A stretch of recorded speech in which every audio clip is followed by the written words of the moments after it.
Hello guys, welcome to my YouTube channel, and today we are going to look into two questions which were asked as a power programmer question in case of Infosys, which was held on August 18, 2023, I guess. Okay, in the month of August itself. Okay, so there were two problems basically which I was able to build the logic and pass the test cases, and the one problem that is which one, tree and graph problems, that I was unable to solve because I'm not aware of those concepts yet. I'm still learning in that learning phase. Okay, so test cases, in this sense, the sample test cases I was able to pass. Okay, this are not all the test cases and the logic. Okay, so let's look into the logic here, like what it is. The other test case I was not able to do it because there was some issue with the compiler, I think. Okay, so whenever I tried to submit it, it wasn't taking it. Okay, so here's the thing. So first question is to find the modulo. Okay, so to find the modulo, what we are doing here is, so basically we will be given two lists, that is 1 3 1 4 and 3 4 2 1, something like that. Okay, and what you need to do is you need to multiply this list with this list. For example, with the number of digits in this list. For example, 1314, when you multiply with this, will you get 1 3 times, 3 4 times, 1 2 times, and 4 1 time. Okay, and once you get this number, that is when you multiply with these digits, you need to find the modulo of it. That means you need to divide it by 11 specifically. Okay, so it was given in such a way in that question. So when you do this, what you can do is you can just initiate an empty string here using total. Okay, I'm just defining a logic here. Okay, not in terms of whether you can pass the test cases or everything, because everyone's logic is different from each other, because everyone thinks differently, right? So if you come up with optimized logic, or with respect to space and time complexity, much better solution, you can just comment it out, because even I need to learn. Okay, so here's the thing.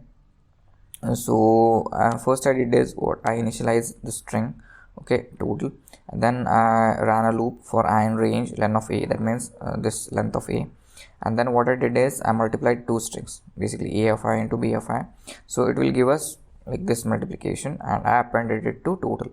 After that I converted it into int, and I divided it by 11, or found out the modulo with the 11. Okay, so it works fine because it was able to pass three test cases, sample test cases, in the beginning of phase. Okay, so that's the thing. So if I run this, what you will get is this 3. Okay, and the number you can see here, 1 is repeated 3 times.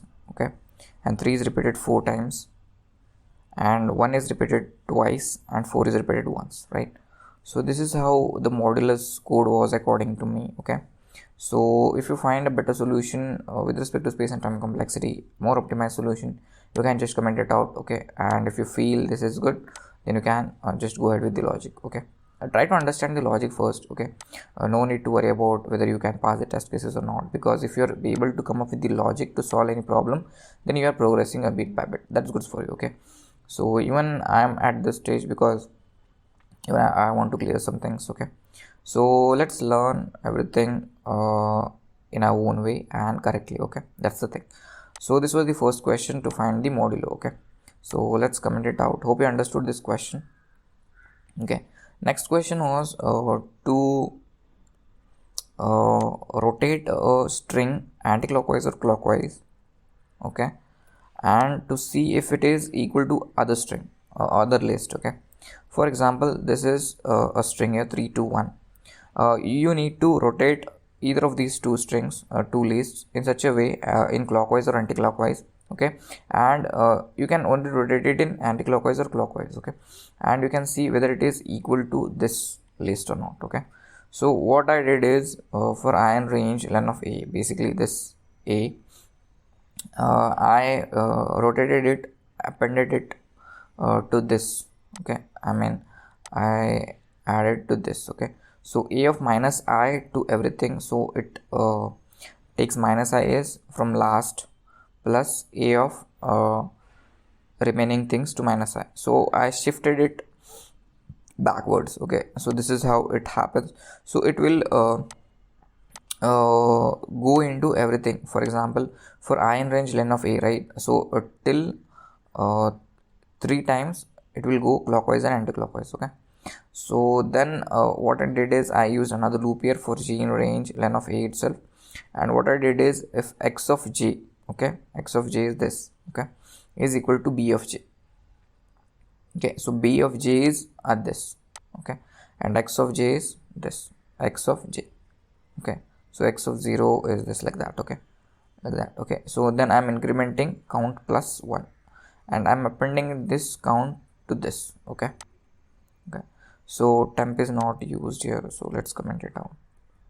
Okay, so we're just trying it other way around. Okay, but I in the end I came up with solution. So once I appended the count here, I wanted to find the maximum number of times it is equal, right? So what I did is I printed the max of y. Okay, so when you can see this things, if I run this, what will happen here is you will get 3 times it is equal to this string. Okay, but if I replace this with 3 and this with 2, it will give us the answer 1. Okay, see, so it is only equal once to this given other list. Okay, so once you rotate this, you will understand it. Just debug and try it. Okay, so I'm just rotating it and comparing it with whatever things are equal in b of j. Okay, and one more thing I wanted to tell you people is, so max of y, yeah, that's the only thing I wanted to tell you, I guess. Okay. Yeah, and this code was also able to solve pass the sample test cases, not the actual test cases. Okay, so these both codes were able to pass the sample test cases. Okay, because I could not pass the actual test cases. So try to find out a way, because I was not able to, my compiler was not running. That's the thing. Okay, that's why they gave us a reattempt. Okay, to next test. Okay, so that's the only thing. Because the compiler was not taking the solutions, there was some issue, so they rescheduled the power programmer